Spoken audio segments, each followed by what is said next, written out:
All right. Good morning to those of you on the East Coast. Good morning also to those of you on the West Coast. I'm your host, Brandon Choi, co-creator of Movers and Shakers Unlimited. And thanks so much for joining us wherever you're watching from. Welcome back if you were with us before, and welcome also if you are new to us. This is our show or our segment known as This Week in Review, the show in which we give you the goings on in the world, or I should say, this week in pop culture, excuse me, show in which we give you the goings on in the world of pop culture. Of course, I'm never alone in talking about some of the news stories that we have that happened over the course of the past week. So, without further ado, I'd like to welcome my co-host, Mr. Sweetheart, and see if I can get him on. Philman, hello, sir. How are you doing? Sorry What's about up, that. ladies and gentlemen? What's going on? These are very apt as we are just leaving out of the 4th of July holiday. We are. We are for You know, those of you that had a chance to do stuff this past week. Happy 4th of July. Hopefully there was a lot of cookouts and fireworks abound. So I will say this. I went to a nightclub on Thursday evening and they played a Drake song and people were just looking around. And I have never seen people just look around when the Drake songs were on. So I'm like, wow, ooh, wow, things have changed. He's a wow, fan. He's a fan. He's a fan. wow. So, with that being said, so much has gone down this week, Spillman, particularly in the world of the NBA. So I'm curious to see what your thoughts are regarding some of the player movement or lack thereof that transpired this week. However, before we do that, there are some other orders of business, if you will, that just so happens to be some local stories. If you know that both me and Spillman reside in a DC metropolitan area, so therefore in our local news roundup I wanted to pull those up for us. Give me one moment. So this past week, in terms of our news roundup locally, we'll start with a story surrounding WMATA, or the Washington Metropolitan Area Transit Authority, and their efforts to close a 750 million budget gap. They increased their fare rates system wide this past week to maintain their services and to keep up with inflation. That's according to WMATA. Also, there was a report done from BetTennessee.com in which Capital One Arena was named one of the most dangerous NBA arenas in sports, eighth in fact, according to the report. And then lastly, of course, we had a Bowie teenager, Quincy Wilson. He made history last Sunday, becoming the youngest U.S. male track and field athlete to make the Olympic team. Of course, Quincy is still in high school at this point. Rising Junior, incredible story. So Spillman, tell me, what are your thoughts on some of these stories that went down this week? I guess I could start with the WMATA issue. I feel like, there's obviously been budget issues. They've been doing a lot of modernization projects and stuff with the transit system itself. So I think that they got to make the prices go up to establish things. And I think again, just like a lot of things, they were struggling from the pandemic because don't nobody they're still struggling from the pandemic because we don't go into work anymore. I personally only work in the office 2 days a week. Most people are either fully remote now or only 2 or 3 days in office. So, especially with the downtown workers, there is a lot of, there's a lot of less transit down there to the downtown central business district area, if you understand that in the DC parlance. So, I think it's fine. I think that I've seen places where they say that funding from service states where WMATA operates, like Maryland and Virginia, need to be upped. But we'll see what they do with that. I know that you use the transportation system a lot more than I do currently because, I got Mr. Baby. I got my son, and he's he needs first class door to door service at this point in his life. So I don't use WMATA that often, but um, I've taken it for a long time. I took it maybe a few weeks ago. I took the WMATA somewhere a few weeks ago. It was pretty cool. But it is what it is. What do you think? So I guess there are a couple of thoughts. A lot of times, when it comes to MMATA, there has been so much, I feel like, controversy surrounding the idea of, are all these fare hikes warranted? And the only reason why I say that is, as someone, DC resident, and I use the subway system on a regular basis.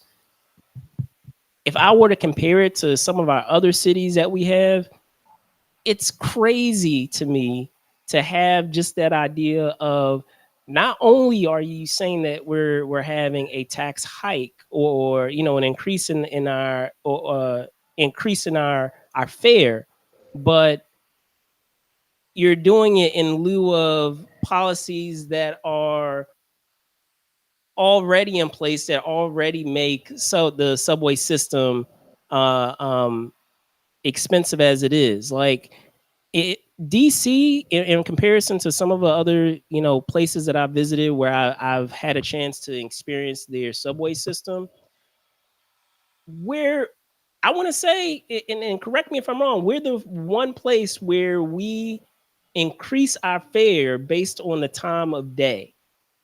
Where, if we're talking about some of our other subway systems, some of our other subway systems, you have that flat fee that you're paying, and that's it.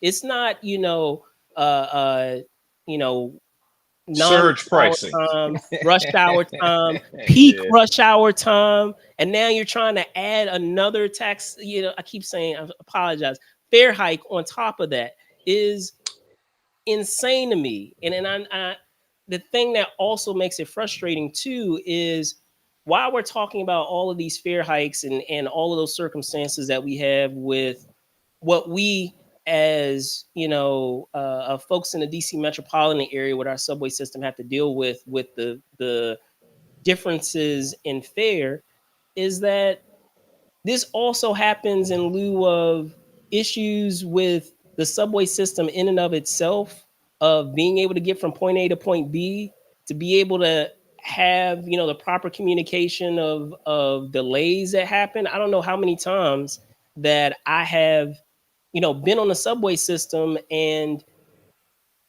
there have been occasions where we're having delays while you're on the subway. Like, yeah, you have those occasions where they try to get in front of it, and they let you know, but you can't tell me that aren't those times that they're fully aware of the delays of all of a sudden having a single track, or the implications of shutting down an entire portion of a given subway line during your peak times. So I don't know. Like, it's a constantly you know thing that kind of really irks me, is just the idea of Mata is stating, as I said, at the top, that they are, saying that they're trying to meet the financial needs that they have in order to keep the service running. But, like, in terms of keeping the service running, the service doesn't even run all that reliably as it is. And you have the nerve to actually raise the fare when you already raise are one of the most expensive fares that we have throughout many of the subway systems that we have here, in the U.S. It's insane to me. So, yeah, yeah, I could go on a soapbox and go on and on about it, Uh-oh. but in respect of some of the other stories that we have, let's hop into the other portion of it, because I feel like there I is feel like some, they're linked. I feel like they are very linked. This next topic yeah, I with was going the to say there is some synergy there in talking about yeah. Capital One Arena.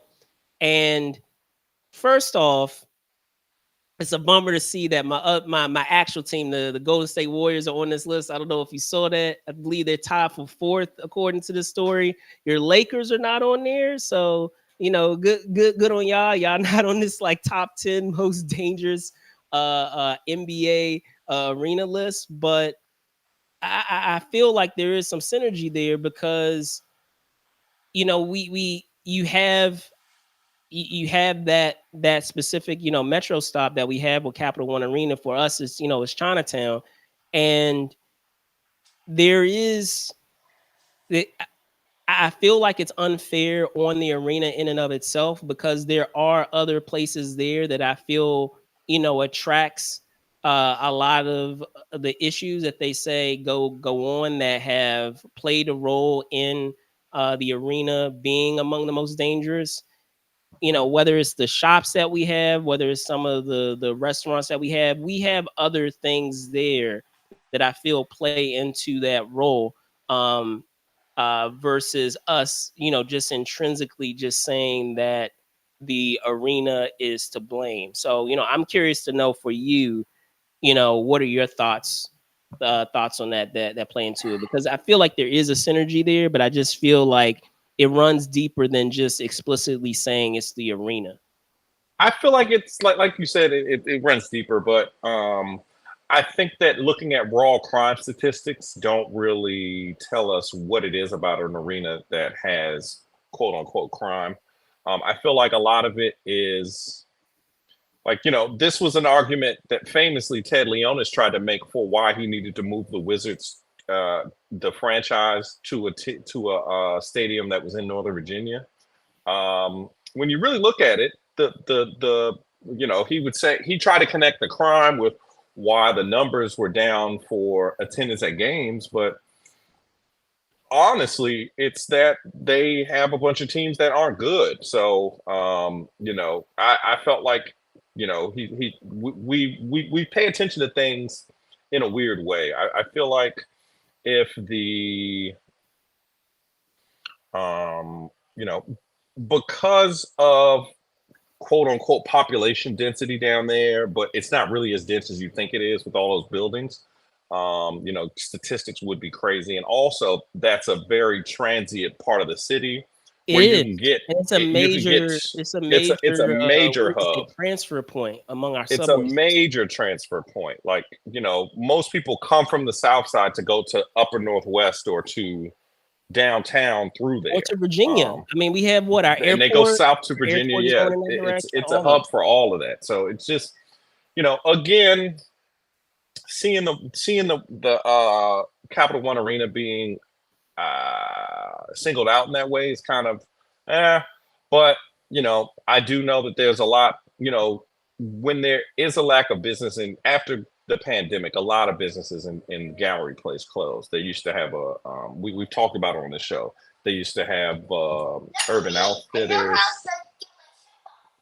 Urban Outfitters. We went to they've lost Urban Outfitters. They've lost several other restaurants. There used to be a Chipotle and a McDonald's there that is closed. So it's a lot of things that have taken hits over the years. And part of it is also too because the Wizards are putting out an inferior product and people just don't go to the games. No one wants to see a team that wins 17 games. So, that's 42 nights a year that will bring in major money that doesn't bring in major money. So if you're not bringing in Which money, again plays into the fair. So because you yeah, need to have people that are willing to come into the city to be able to check out the team, and if they're not checking out the team, that plays into the lack of revenue that's coming into the subway system there. So I get that too. I feel like also another factor that plays into it also is in talking about some of our businesses, and I mean, I don't want to single anyone out specifically, but we've we can agree that there are some businesses, they're not there anymore, which were places where it allowed people to loiter. So if you have this, if you have an organization that allows you to to have that ability for people just to be able to hang around, then that's going to provide unnecessary element. There are certain places of business that serve beverages, that serve hot Well, a lot of beverages. those places aren't even open anymore. Like I that's the know, thing but that's I'm crazy. saying I feel like it played a role into some of the factors that they talk about with the reason why we have this rating with the arena. Whether it's you have folks that are um, you have your younger crowd that are making their way through there. You have unfortunately there are cases where we also have those that are trying to think to Unhoused, that you have the unhoused unhoused. and other Thank you. kinds of transient So people. But and you you know, also that's have, also outside of what you have with the businesses that play a role into it. As you said, you have the factor with um with the team itself, that there aren't properly attracting folks to be able to go to the game. So I feel like there's so many different factors that you can play into why the arena is categorized or rated in this way. We didn't even go into the situation with the movie theater. Like, I feel like the movie theater helps play into that too. There's a Regal movie theater that's over there, and I feel like they almost lost that movie theater though. If they'd have lost we that movie almost did. theater, We it would almost have did. really been a ghost town. I think they even folded. Is the bowling alley still open down there? No, bowling Yeah, alley's gone. that's what I'm saying. A lot of that stuff, it was a place that people went and it was stuff for them to do. And also, in cases like this, I feel like this is just a case of, is the stadium in a place where people live, or is it in a place where they designed for a stadium? Like, the stadium in Auburn Hills for Pittsburgh. Stop. Is it? We have a cameo. Do you have a cameo here? All right. So I'll give Spillman a second uh for a moment. But yeah, as I said, there's so many, mitigating factors that play a role into, Capital One being the most dangerous. The idea, I have it there. Is it a cause for concern? Yes and no. Yes, in that you never want to be considered among the most, have your city considered one of the most dangerous arenas among NBA teams. But at the same time, there's so many mitigating factors that play a role into why that is. Spillman gave some, I gave some. Just the idea that if we're talking about the arena in and of itself, if you don't have a team that is playing well and doing well in the league, that's going to But play a that's role. not. But I disagree with it being where they play well. I feel like it's if people live near the stadium truly, because like you said with the San Francisco stadium, that's where people live. There's going to be stuff that goes on, but if it's like Auburn Hills, it's nowhere near where people live. Like it might be. But I guess what I'm saying is, because we can both agree to this. If we're talking about the Capitals, or if we're talking about the Nationals, it doesn't matter where it is. People go to those games, and they come from They all over. win, yeah, for sure. Yeah, they And come from people all people over. are on their best behavior because it's a lot of people coming. Like it's not the police presence on a Wizards game as it is when it's a Capitals game, because it's just more people. You need to have more police down there, so it's But less of a more chance of people would people acting come if crazy. the team was winning games. That's real. So like I agree. I'm agreeing with you. I agree Yo, that yeah, plays for a sure. role into it. That plays one role into it, because you if we're talking about what we were talking about just before, of that fair piece, then that plays a role into the business that we have there. If we're talking about, let's see, the fact that there isn't as much traffic going there. Sometimes when there isn't as much traffic, in a place, or if there isn't that a lot of foot traffic with fans, that could play a role into that specific facility being dangerous, because maybe a criminal element may feel like they have an opportunity here, because it may not be as at a certain time of day, may not be as well populated, so maybe that plays a role into it.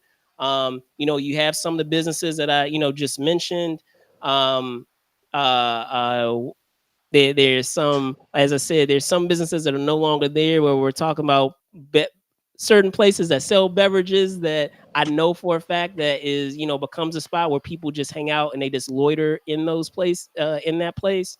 Um, that attracts that element there. If we're talking about the movie theaters, as well, which, as you said, was about to leave, or about to be gone from that place, I feel like that played a role in bringing criminal elements of attracting folks to come there.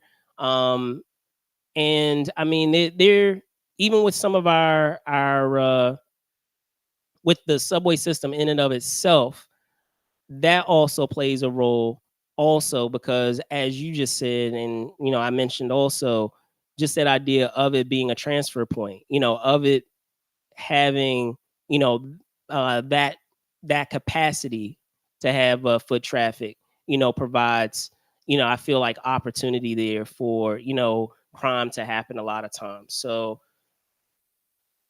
unfortunate. Like I said, we have both of these stories, which is why I wanted to hold off for our other story to be the last of them, to go off on a positive note. What are your thoughts on Wilson, being the youngest male track and field athlete to be on the U.S. Olympics team? He ain't that fast. I'm that fast. That's how fast I run. I can run exactly that fast. Of course. No, and that's crazy. I'm really proud of him. That's really I've seen some of his races in the pin relays, and at first I thought I was seeing his stuff because it would, how like the algorithm propagates stuff into your timeline. I thought I was seeing it just because I'm a local, but then I was like, wait a minute, that boy running. He's fast. So for him to, because I think he ran a nine, like somewhere in the nines in a hot, in like at the pin relays or something crazy like that, which Yeah, is like, so the thing that's I was going to say that's impressive is, and this is speaking as someone who was an athlete, growing up, whether it was in middle school or even in high school. You could attest to this too, Spilman, because I know that you were athlete too. Is the difficulty, because I'm going to go over one of the key points that they talk about, in terms of what he was able to accomplish last Sunday. The difficulty in being able to improve one's score is insane to me, because a lot of times you have that adrenaline running, that first go around, and to be able to best your prior time. And yes, he is younger. He is a high schooler, so that recovery time. We could both attest to this film. That recovery time is quite different. oh From yeah, in one's late 30s when it comes to any athletics, but still, it's still impressive. They talked about it.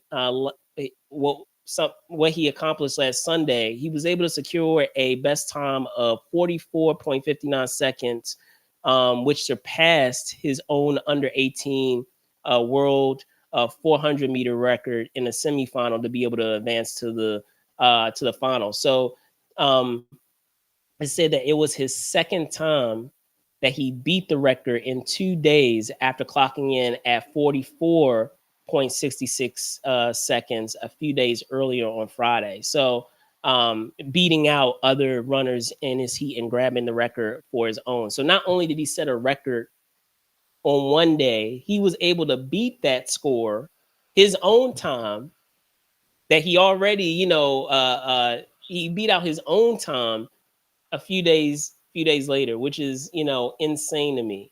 So Can you imagine it's if you was in high school and you could put up that you was a world record holder on your like Instagram bio?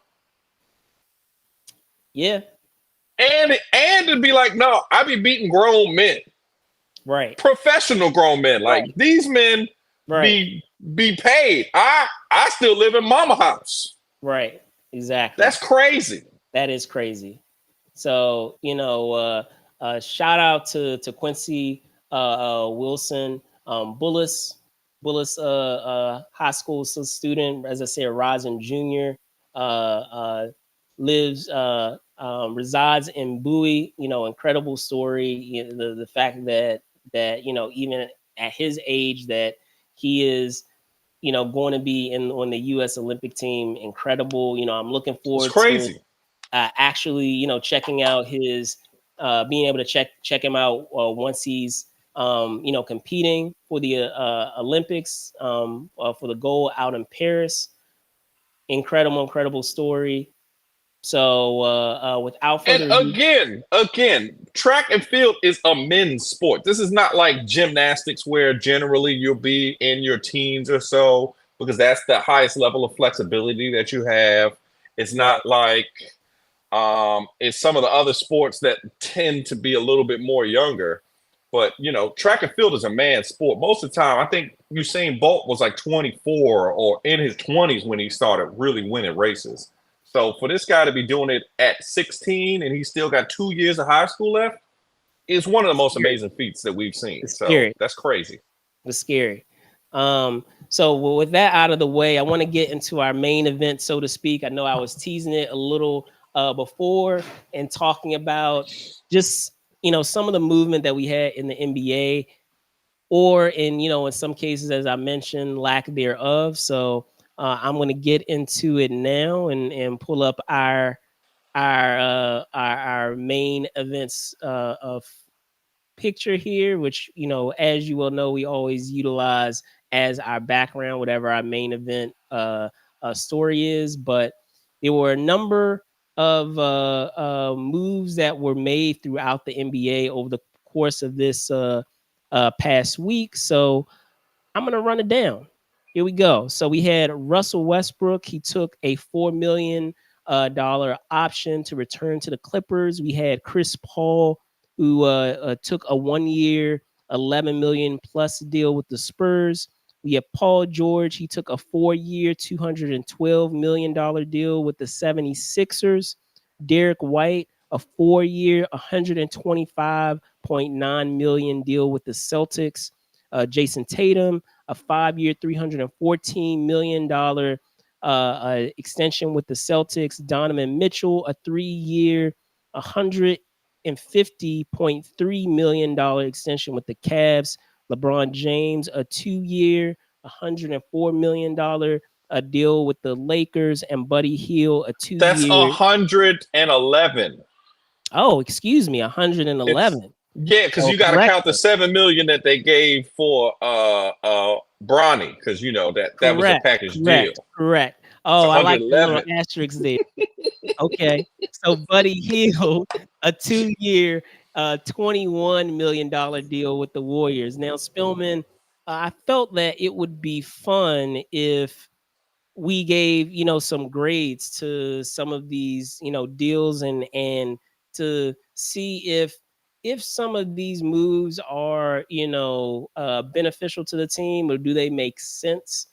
So I feel like the best way to go about that, we're not going to do plus and minuses. We're just going to give straight solid letter grades, A to F. We can go down the line and start with who we mentioned at the top. So we were talking about Russell Westbrook, him taking a $4 million option to return with the Clippers. What are your thoughts? I mean, sure, he took the option for the Clippers, and it's not a lot of money for a Russell Westbrook, who was a marquee name in the NBA for a very long time, but he's Very not long as time. much. But with losing Paul George at the same time, it is what it is with Russell Westbrook. The NBA is now a shooters league, and he can't shoot. So, it is what it is. I just am amazed that people on the internet and on podcasts talk about how the Lakers have been such a disappointment. But since we signed LeBron, we've won a championship. We've been to a Western Conference Finals.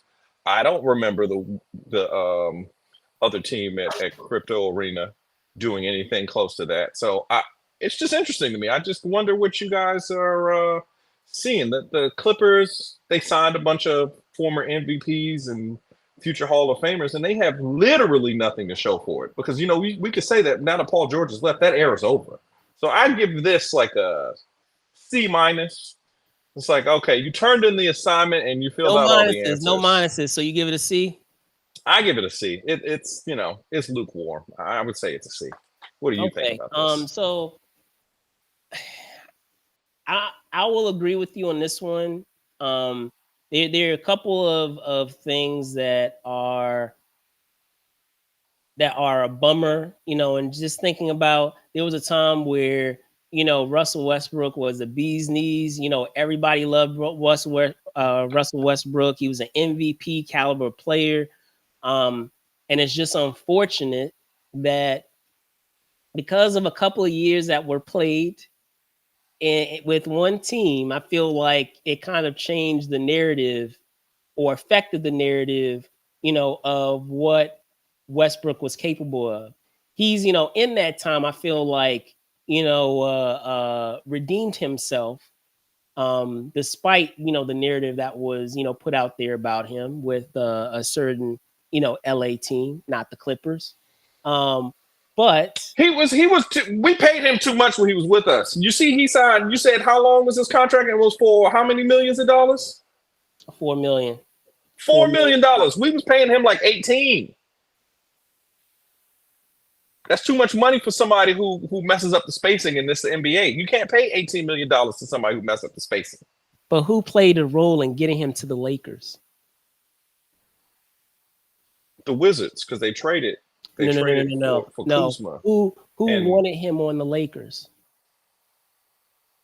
The Wizards, because they traded him. They did trade him, but they didn't. They wanted Kuzma. Say, yeah, like I want Westbrook on this team. Don't. That was Rob Pelinka. Rob Pelinka was the general manager. He's the one that signs off on players. Nah, LaFlop did. LaFlop did. Oh, this is. I mean, get these kikis in, because we have to get to all of the moves that have happened. We will. Yeah. That aside, I joke somewhat. Yeah. But it's just like I said, it's just a bummer to kind of see how his career has gone post the time that he has spent with the Lakers. Even though you stated the amount of money that was paid there, I feel like it did a disservice to the trajectory that he had with his career, because we can both agree, despite the amount of time, the amount of mileage that he has had in the league, he's still incredibly athletic. He still has a lot of a lot of gas in the tank, and then that's hard to say with someone who has the amount of mileage that he has in terms of time that he has been in the league and how hard he plays. So it's a bummer to see that he's taken $4 million with his same team, but we could also agree there isn't really a market at this point for. There's no market for him. There's no market for him. If he wanted to leave and go elsewhere, I don't feel like he would get $4 million from any other team at this point, which is unfortunate, because I still feel like he has a lot to contribute, to the right team. So, yeah. Here's a question on Westbrook. Give it a C. Guaranteed Hall of Famer, correct? I think he's a first ballot guy, right? Guaranteed. I feel like if you average a triple double for the season, there's only been 3 people to do that. It's guaranteed. He did it like twice, I think. Guaranteed. So yeah, guaranteed. All right, now And I feel like I tell you what, let's rotate on our order here. So I'll go first on Chris Paul this time. For Chris Paul, I feel like this is a brilliant deal with the Spurs, and I'll tell you why. The fact that yes, the Spurs were able to draft relatively well with the picks that they got, they still don't have a legit point guard running their offense, and that's going to be necessary with the perennial talent that you have with Wembanyama. So I feel like it's brilliant to have Chris Paul in here because Chris Paul, as someone who is a veteran, he knows the right way to play. Coach Popovich is not really going to have to say much to him. He already has a clear understanding of how to run an offense. I feel like it provides the players that they've drafted to be able to develop more without having to meet the occasion immediately in year one. Because if I recall, I'm trying to remember the player's name. I'm gonna look it up. I know that Was it Sar? I think it's Sar that they drafted. they did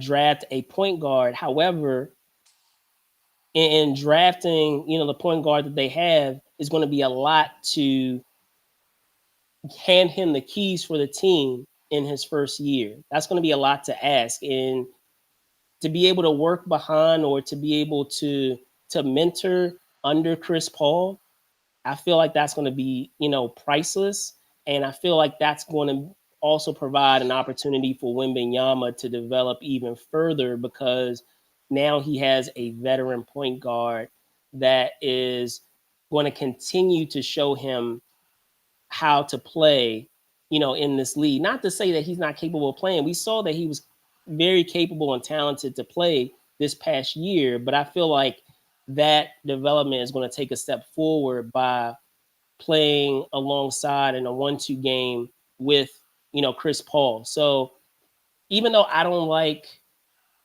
the how old Chris Paul is, and outside of that, and him being, a defensive liability, I would give this a B. I don't think it's great. I think it's good, but I think that in the long run, it will help the draft picks that they have to be able to develop under him and to be able to mentor under him to have the tools necessary to be a great point guard in the league.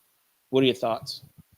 I think that the Spurs are one of the youngest teams in the league. So to get an actual grown up in the room, somebody to be like, hey, we got to take this out and run an actual offense, or we need to do the things that we need to do in the course of a game, because over the course of a game, things change in different ways, and having a Right. veteran point guard is one of those things that's almost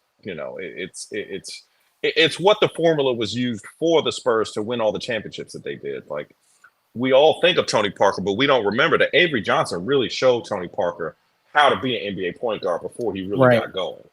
Right. Um, to have that kind of lineage, and point guard is it's the quarterback of the NBA. Obviously it's hard to go in as a big man, just because of the physicality when you're a younger guy. But running the offense and knowing what to do with that is And it was a Stephen Castle, skill. by the way. I think you were confusing Sar with the Wizards. So they got Oh, Stephen okay, yeah, Castle, yeah, yeah. I'm sorry, guys. That's my apologies. UConn point, UCall guard. Um, But I think that that's what they need. They need a grown up in the room, somebody to be like, all right, y'all, let's stop with the foolishness. I feel like this is very similar to when Chris Paul signed with the Thunder back in the day when they first got Agreed. Shea Yes. Gilgeous Alexander, Agreed. Yes. SGA. So to me, I feel like that's a smart move. Chris Paul's obviously still good money as far as like, bringing in a point guard to do what you need him to do. He's not going to, he's past his like flirting with championships age. He's not going to be the piece that you add to make it a championship team, but he can turn a team that's middling into a decent playoff seed. And I think that he will do that. And, with Wembanyama, I don't worry as much about the defense hit that he would make. because there were so many plays and stuff last year when I was watching those Spurs games where it just looked like, hey man, somebody need to be doing what they're supposed to be doing instead of like doing things, because that's what it looks like when you watch younger basketball teams play. They're just doing things. They're not playing basketball. They're like doing the thing. So I feel like he's They're a very good raw. piece to add. Yeah.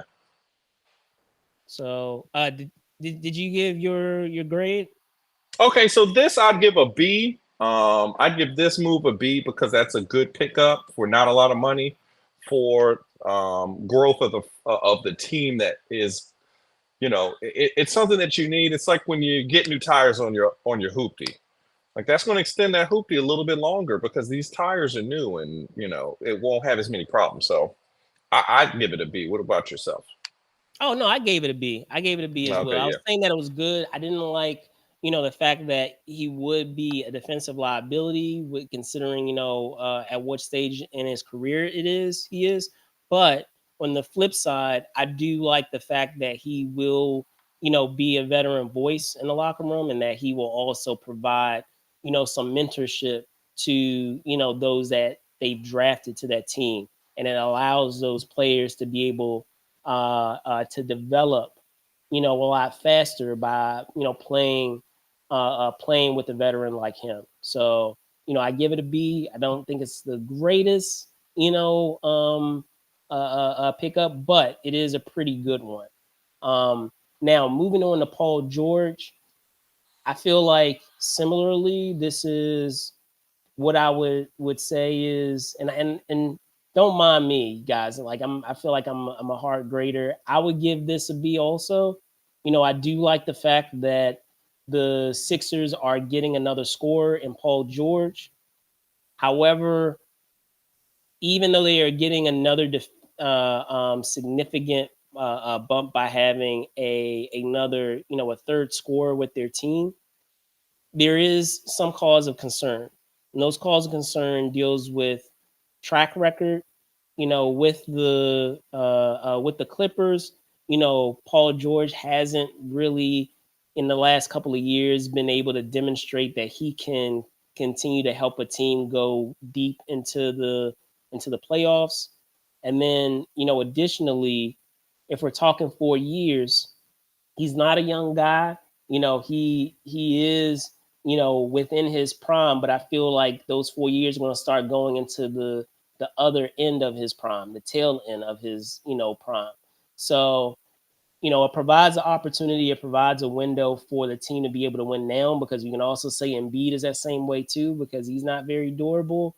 So, it provides a window for them to be able to have an opportunity to have a window to see what they can do in the next 4 years versus, worrying about the future. So it's a deal that makes sense. It's not, a deal where it like blows my mind, but I do feel like it provides them an opportunity to be able to compete in the East with the teams that we have there. Um, I'll give this a C. I don't think that this is that great of a move. I feel like it's a move to keep Joel Embiid in the door for a year or two more. I don't know when his contract's up, but it should be soon. Um, but I just don't. I feel like it is what it is. Paul George is a good player. I'm not sure how many great years he has left. So maybe he'll be great this year playing next to Embiid, because Embiid is such a black hole on both the offensive and defensive ends that he just garners so much attention. And I believe he scored 70 this year, didn't he? He scored a lot of points this year. Yeah, if Embiid memory did. serves. He had a 70-point game, but actually he had it on Wembenyama. That's who he had it on. But I felt like, but I just feel like he's Paul Pierce. I have to see it. I haven't seen him make a finals trip. He had that Paul one George, year. Pierce. I'm sorry, Paul George. I'm sorry, Paul George.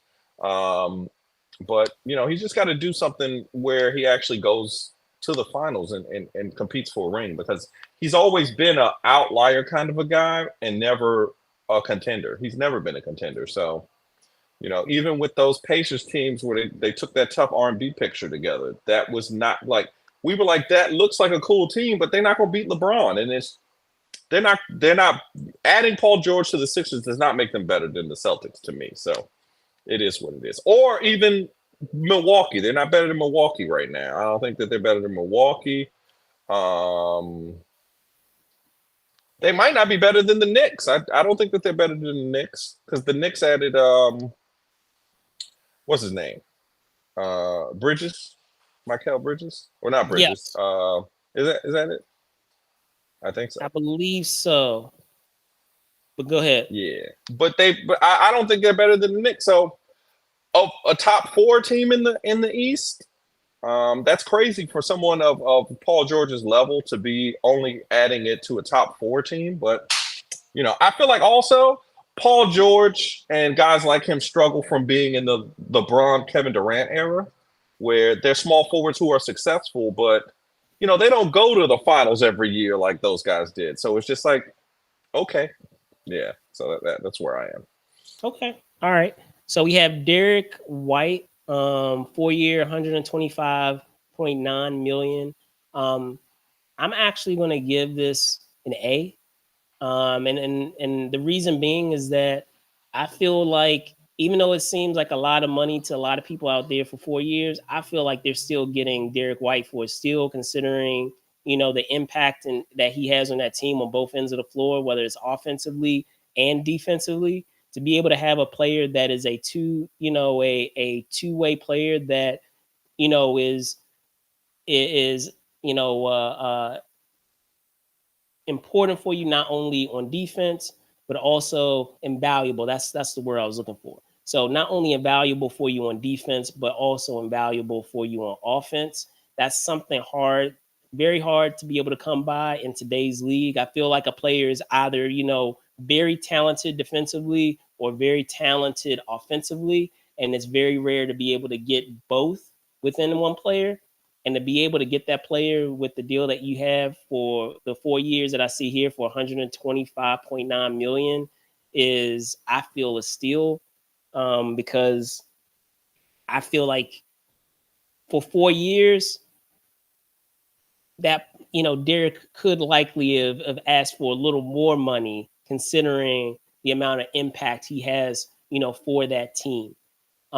So, and considering that the team just won the championship and you already have that, good foundation that you have there with him, with Tatum, with Brown. Yeah. I don't know. I'm impressed that they were able to get him at 125 million, because I feel like there are teams out there that would have been willing to pay a boatload more for his services. And I think that it helps that he's playing next to Holiday. He and Holiday make the best defensive backcourt in the NBA right now. They steal stuff. They're pesky. He rebounds very well for somebody his size. He be Yeah. getting blocks and stuff. So they play the defense as you're supposed to on a string. When one guy moves, the other guy moves with them to cover up all of the vulnerabilities that there may be on the floor. So I agree with you. I think this is an A.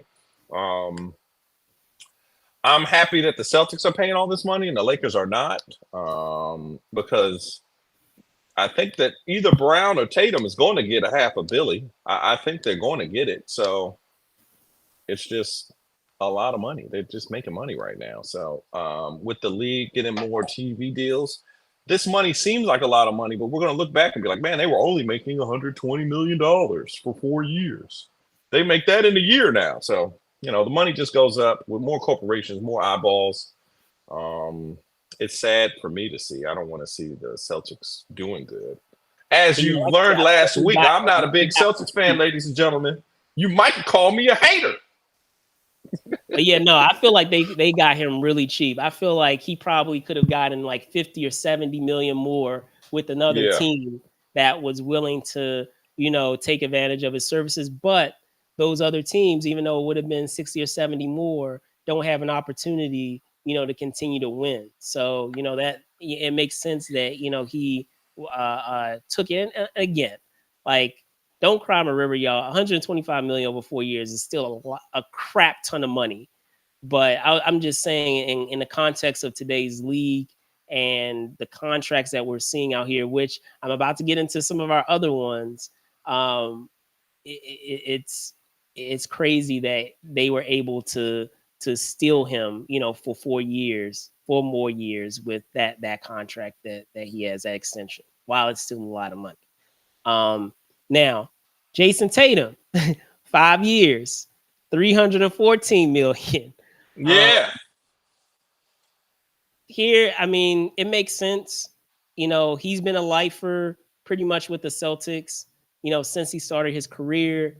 He's been there for the ups and for the downs, throughout the postseasons that the Celtics have had. I remember there were a couple of years ago. I think when they were playing against my team, that there was talk of breaking up Brown and Tatum. I know that they're so glad that they did not pull the trigger on that, of deciding to break them up and to be patient and allow them to continue to develop together. Because if they hadn't, who knows? They might not have gotten where they were this past season, because they were both key, in the success of the Celtics. If Tatum wasn't going off, it was Brown going off. So it makes perfect sense. Tatum getting, the 5-year deal, well deserved. But if I were to grade it, I would still actually give it, a B, because it's not something where like it's a major thing where you're getting the player for cheap. You're playing them max, in this insane contract for someone who deserves the amount of money that they're being paid, based on the success that they have demonstrated. But it's not something that is like, wow, this was a brilliant move. It's a no-brainer. So I give it a B. It's a no-brainer. I feel like, you got to pay these guys, especially guys like Tatum, who walk in the door and make you a contender. They were contenders really since day one. Even he and Brown took them to a conference finals without Kyrie being on that team. Like, it was just basically he and Brown, and they went all the way to the conference finals. So to me, and they had them on rookie contracts while they were trying to get them together. So this is just money for the back end. So I like this. I give this an A2.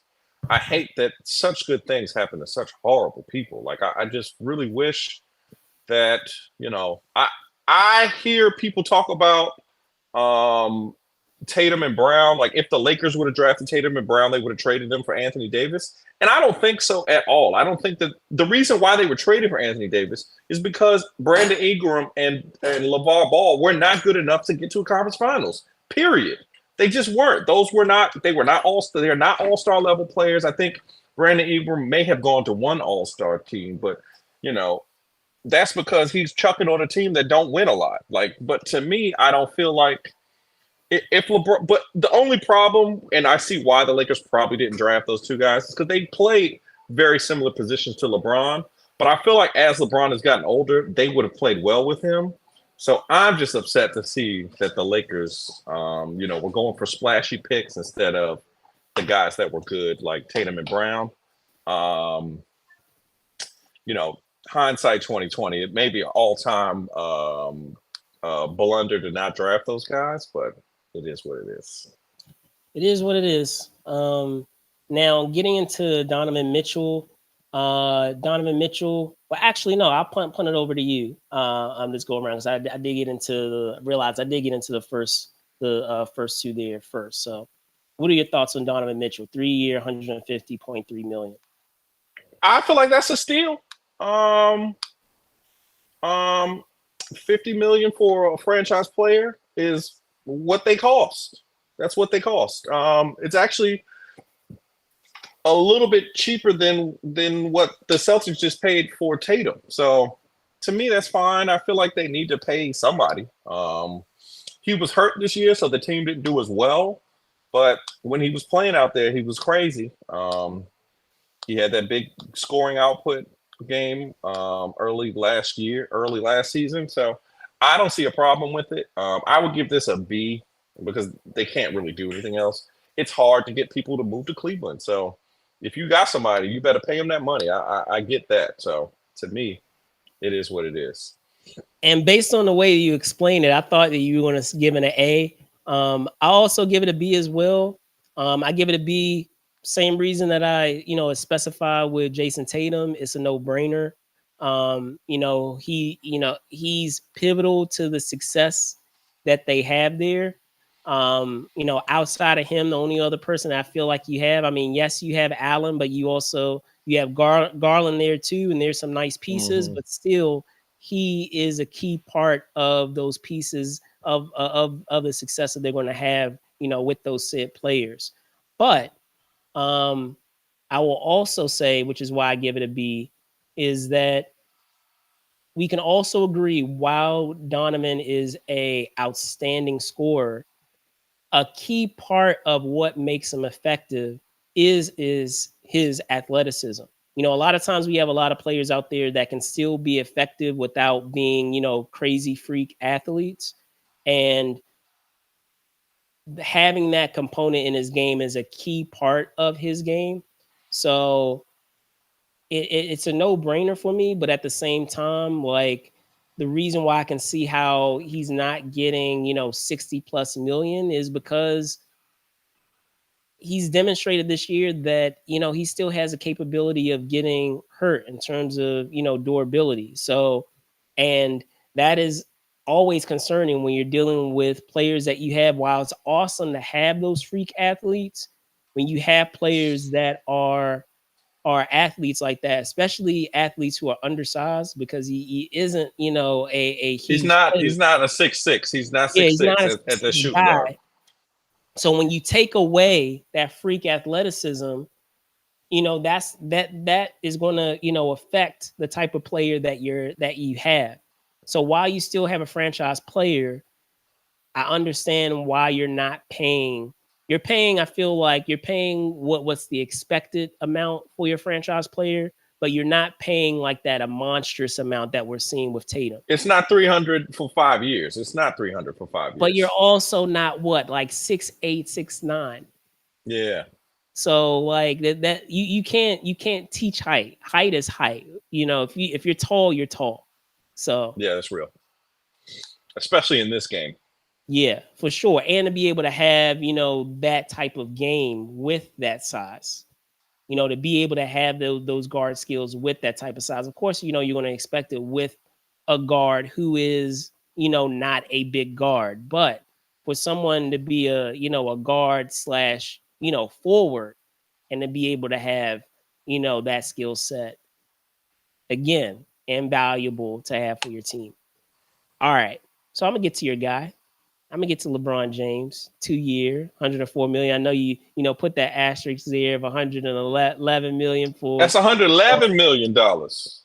for It's Bronny it's a, James. it's 111.5 because he signed a Stop it, 7.5, stop it, stop it. 11.5 because it's that But little 500,000. again, B, no brainer.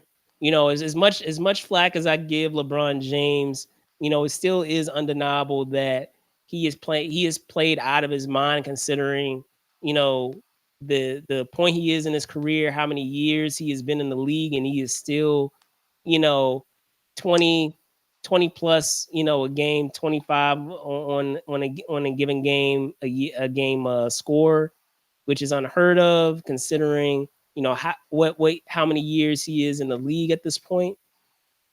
So yeah, no brainer.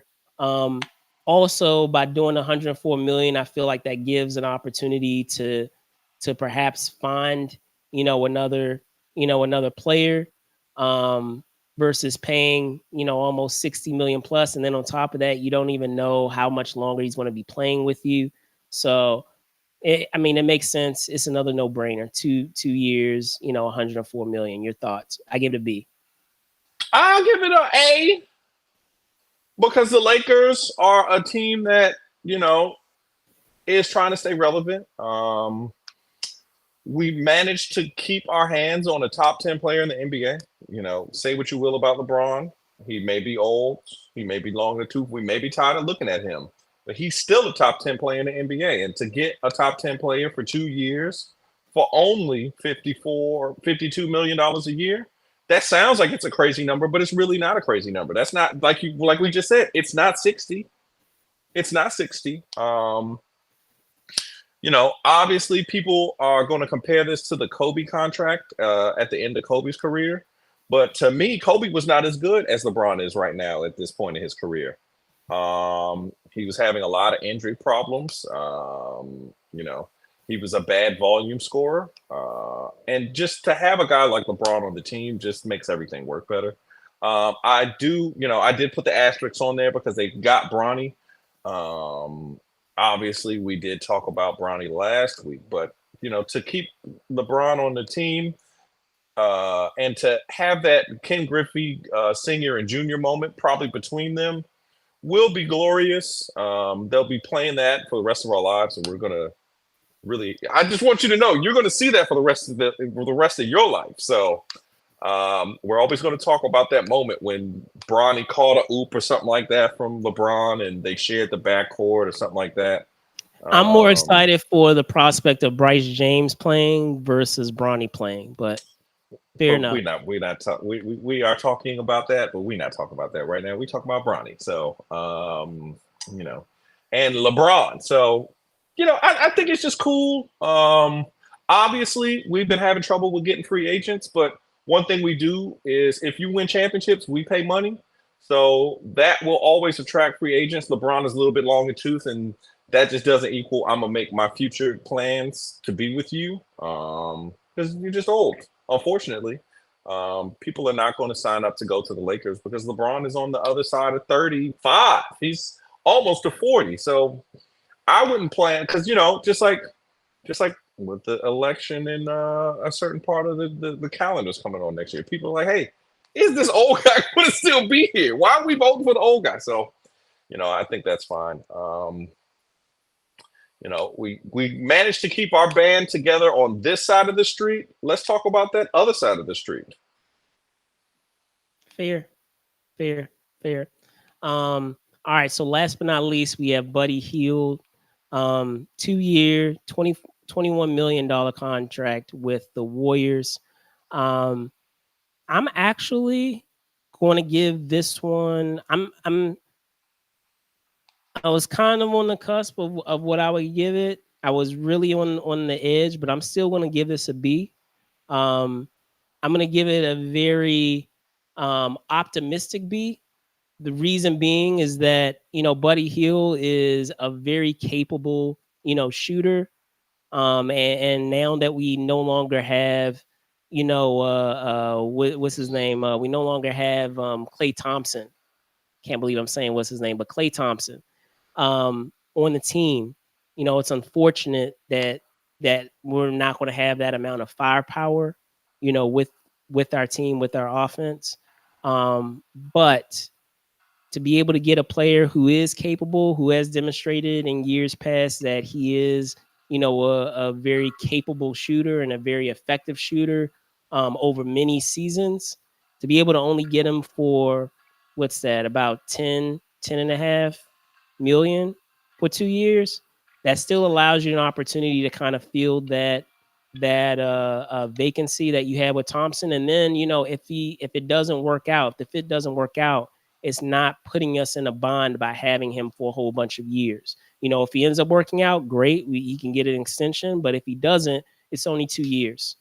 So, and it provides an opportunity for, for us to kind of have a situation that we have with Derek White, where if it really becomes a successful fit, in the long run, it'll end up being a steal because we're not getting him at a monstrous cost.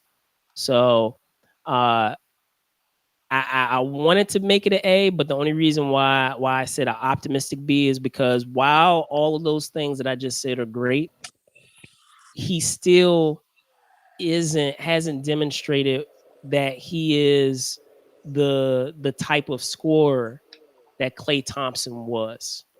While he has the Or potential the to type of be, defender. Or the yeah, type of defender. while he has the potential to be, a very capable scorer based on, his what he has demonstrated in the past. I mean, I can go down the list, and this is, just in talking about what he has done, excuse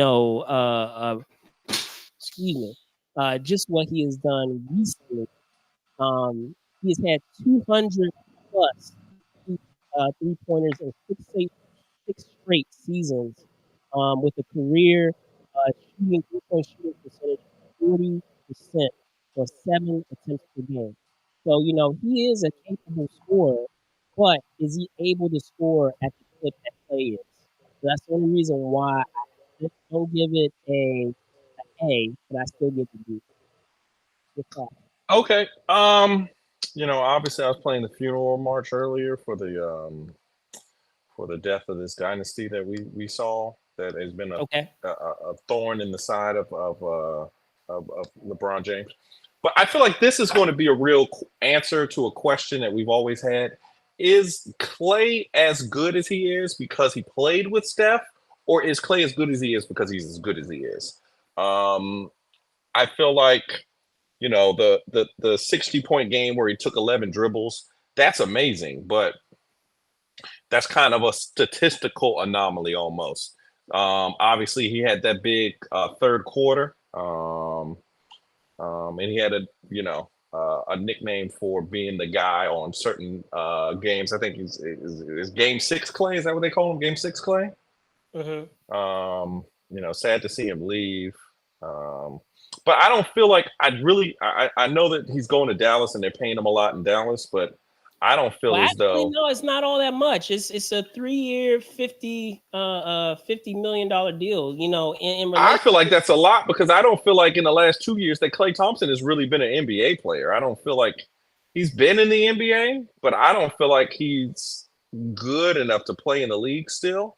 Ooh, I'm down on ooh, Klay Thompson. I'm really ooh, down on Klay ooh, Thompson. blasphemy. Okay, well I let don't me feel like it's explain this. blasphemy. I feel like Let me explain this, and this is actually something. Stephen A. On his podcast, he had talked about Klay Thompson, and the fact that, and it's a good point that he makes, because that's why I bring it up. Is there were 2 seasons that the Warriors, were handsomely paying Klay Thompson, even though he was injured and he was not playing. I will give you that. And while I also will give you that, he did not have the best season this past season that just concluded. He didn't have the best season or the best, into the season. But let me put it in the context if we're really, putting it in layman's terms, all right? Let us picture that, you know, whether it's you or I, that we work for a given company. It's our job. We're working for a given company, and we're up for a promotion, right?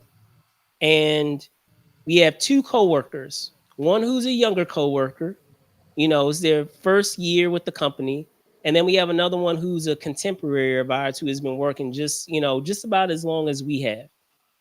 And each of them have an opportunity for promotion as well. Wouldn't you feel some type of way if you had an opportunity to get a promotion and to get a promotion for a specific amount that you were looking for, where the person the person who's your contemporary, who you've been working just as long as or roughly as long as, gets promoted, and they get promoted despite the fact that they assaulted another coworker. You have your younger, your younger coworker who also gets promoted.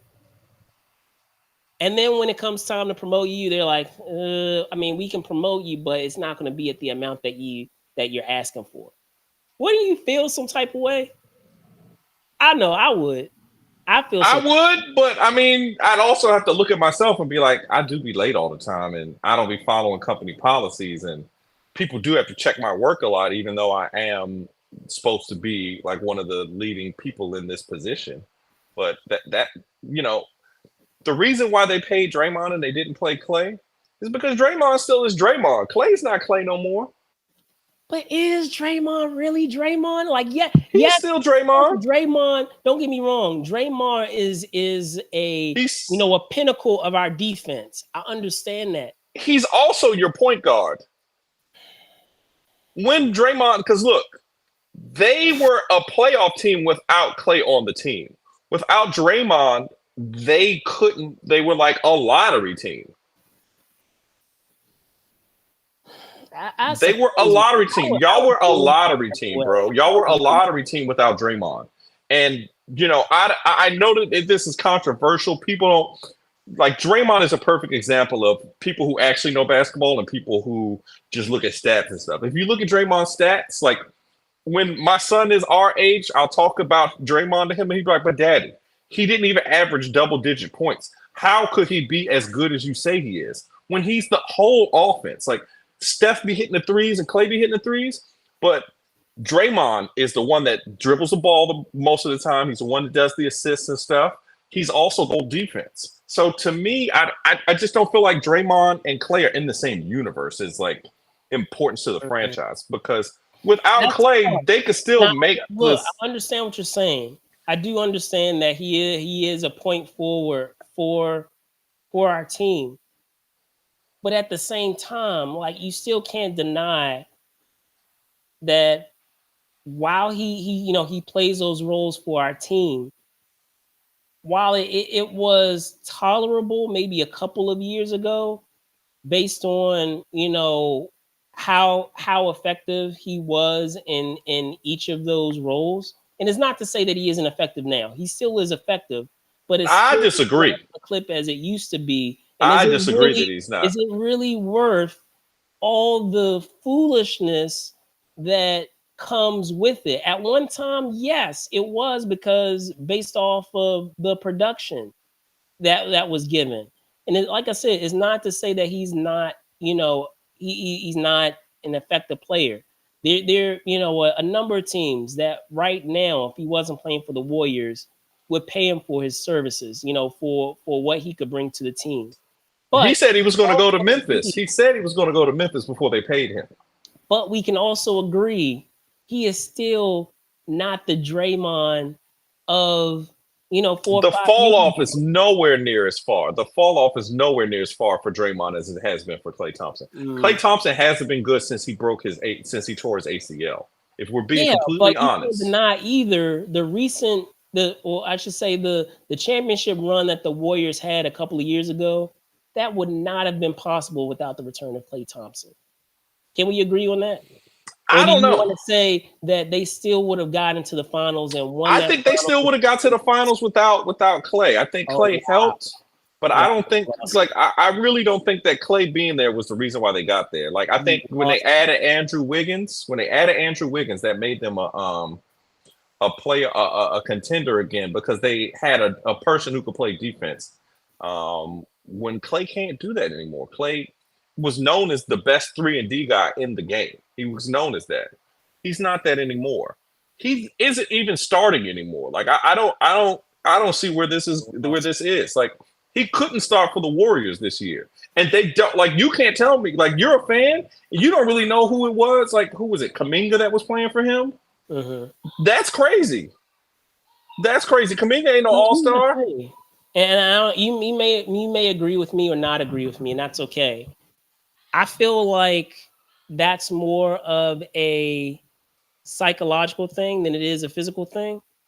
And I mean, we'll come to know, of course, as we get into this next season, if I'm right or not. But I have a feeling I am, because there's something about the team that you have been through so many battles with, and you think is in your corner, and for them to kind of like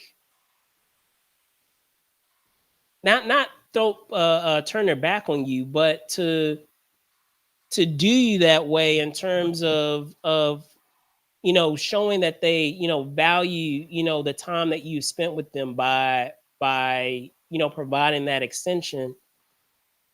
It does get for it can get up here for Clay. Like for someone like Clay, it can get up here where He's been in his head for a long time though. you're going to be second guessing like everything that you do and overthinking everything because you're so concerned about the extension. Where if you had just paid the extension, gotten done with it, things could have moved on, and he could have really focused on basketball. But I feel like there was so much surrounding this extension and him not feeling like he was getting the extension that he was looking for, that he was and I mean he's to blame in this too, that he was more caught up in that than being able to play basketball. But I feel like the Warriors play a role in that too by settling those concerns and showing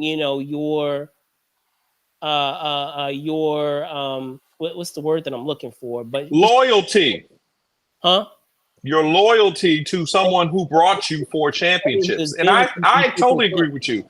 And I feel like that's the difference between the Warriors franchise and the Lakers franchise. And while the Lakers have been great for the last couple of decades and the Warriors have been middling, is that they don't pay people like they're supposed to. They kind of like, it I shouldn't mean, be a I get question what about you said, Draymond and but Clay, still, but like, you just they can't were deny not going to that. pay Like, them.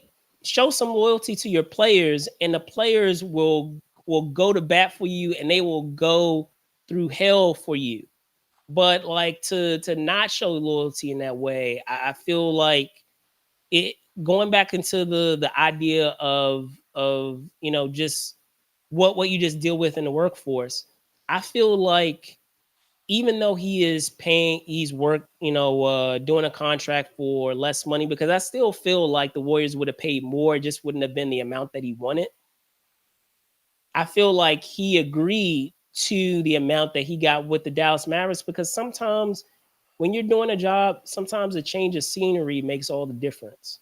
Sometimes a new atmosphere makes all the difference. And I feel like that new atmosphere, a lot of times, even when you're in the workforce, when anyone that has a job and they're moving from one job to a new job, it can be revitalizing. It can actually re-energize you to be remotivated with what you're doing. Sometimes you can really get burnt out in the trenches of a given job, and sometimes having a new job or moving on to a new job makes all the difference. And I feel like that will be something that will happen in his tenure, his next couple of years with the Mavs. Yeah, you're much more optimistic about what he will be for the Mavs. I think he'll be coming off the bench again for them. So this might be a little bit of money for a bench player. Maybe he could come in and be a microwave that they need. No, he's going to be starting for that team. So He'll be starting game one. Will he be starting game 82 is my question. I don't think that he'll be starting for very long because I don't think Klay Thompson can play NBA basketball anymore. Like, I'd hate to say it that way, that plainly, but I just don't think he's there anymore. That last championship run that y'all had, I felt like that was the last run. We're gonna look back. He's gonna be one of those guys that we be like, I can't believe he was wearing this jersey. He's gonna be like Joe Montana on the Chiefs. wow, we'll have to Like, wow. agree with each other on there. But I just don't think Clay has it anymore. They couldn't even start him last year. Like that doesn't make sense. Like, but again, I don't feel like that is a testament to what he's capable of doing. I feel like it was more peer than it was with what he was capable of doing physically. So we'll see. we'll see, but I don't think that's not how bodies work. You don't get better after you tear your knee up. You get worse. Like that's just how it Yeah, is. but it's not that. I don't feel like it's going to be. Yeah, there's going to be a slight drop off. I feel, but it's not going to be that drastic of a drop off. I feel like that's more. It's been So drastic, bro. Like that's I the feel thing. like You've that's been a more so fan, dealing you've been with. watching him, but he hasn't been Klay Thompson since he hurt himself in 2018. He hasn't been Klay. That's why, like, if you notice, he'd be cocky talking about 4 rings and stuff. He didn't do that before. He wasn't the cocky guy before. I mean, he was. He would do his like weird cocky stuff, but he wasn't like getting in verbal like disagreements with people. That's an insecurity because you can't play no more, and that's what them other players are telling him. They like, Klay, you're resting on your laurels. You're not that guy. We'll see. We'll We'll see. see. Like I said, I feel like that new environment is going to make all the difference. Just like you would have in any given job. Sometimes you just spend too much time in one place, and especially when you're on your way to switching the job, and you feel like the prior employer kind of does you dirty. Like, yeah, not only do I feel like it will revitalize him, but it also gives some extra added motivation. So we'll see. We'll see. We'll see. But again, he's supposed to be a warrior for life. The fact that he um, quintupled the ring count for the organization and they didn't just take care of him is crazy to me. To win 4 championships in a career We can for a agree on good. team At least we can agree on that. that's historically underachieved. Like I think it was before the merger the last time they won a championship. For him to be not taken care of, and that just shows the disloyalty of that ownership group. And it's like they're lucky that they got Steph Curry the way that they got him, and they're lucky that they got Clay the way they got him. But they just mismanaged this very badly, and I just don't. I want to see people stay together, but I understand that the money is the money, and also Clay is not good anymore. Like I'm sorry, he's just not good anymore. So I give that for the Mavericks. I'll give that a D. I'll give it a D. I think it's a okay move, but we'll see. I don't think that adding Klay Thompson is what they were like. They were not looking for a Klay Thompson in the finals last year of this summer. They were not looking for They Klay. were, because they've demonstrated that they needed another scorer to be able to hit threes for them. And when it wasn't falling for Kyrie, when they weren't able to do that, then that allowed them to be able to clog up, what they were doing defensively. If you have someone like Clay who doesn't even, you mentioned the game in which he had, certain the number of dribbles, those few dribbles that he had. He doesn't even need to dribble. All he needs to do is to be a set He shooter. didn't need to dribble. He didn't need to dribble. Today, he needs to dribble. He's not that Clay. That was 10 years ago. Like if you have someone like Doncic and you have someone like Kyrie that's going to bring attention to a defense, and all you need to do is be a set shooter and be ready to shoot. I don't think that's all that they would need from Clay. I think that they would need Clay to get his own shots and stuff. I think that was a big problem for them. I think they would need Clay to demand a double team, and Clay doesn't do either of those things well anymore. Like he used to demand a double team a lot more, but he definitely doesn't demand the double team now. He went 0 for 14 in the elimination game for y'all last year. That's not good.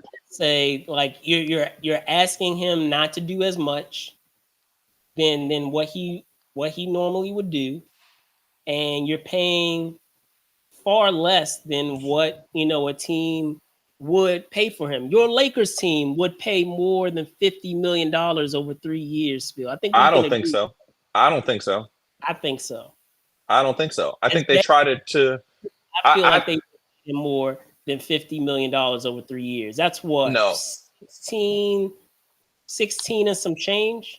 That's how much he's worth. That's actually overpaying to me because he's not going to be starting for the Dallas Mavericks by Christmas. By Christmas, he's not going to be starting because he did this the last 2 years. He started for y'all last year, and then y'all moved him to the bench. And then the year before, when he was coming back from the injury, he started, and he was like dunking a little bit and stuff. He was tough. Then he hit a wall, and then they put him, and they were trying to find new things to like hide him and do all this stuff. It's over, bro. We will see. We'll see. I'm optimistic, but that is going to do our show this week in pop culture. Thanks so much for Spill for coming on and talking, some of these news stories for me. Spillman, can you tell folks where they can find you?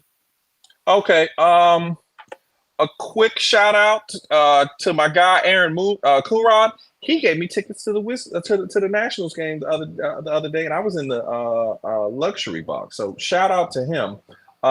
You can find me on Truly Spill at IG. We post all our updates for the show there for myself. Check us out, and I hope you guys have a great weekend. All right, cool. So again, I want to thank Spills for coming on and talking these news stories that we have on This Week in Pop Culture. I am Brandon Choi, your host, also the co-creator of Movers and Shakers Unlimited. You can find me on Twitter at Brandon Choi ENT on X and Brandon Choi _ENT on Instagram. We won't be here next week as I will be on assignment, or I should say I will be in town for another convention. It is that time of year. So we will be doing a bod next week, but we will be back. Let's see, that would be the 20th.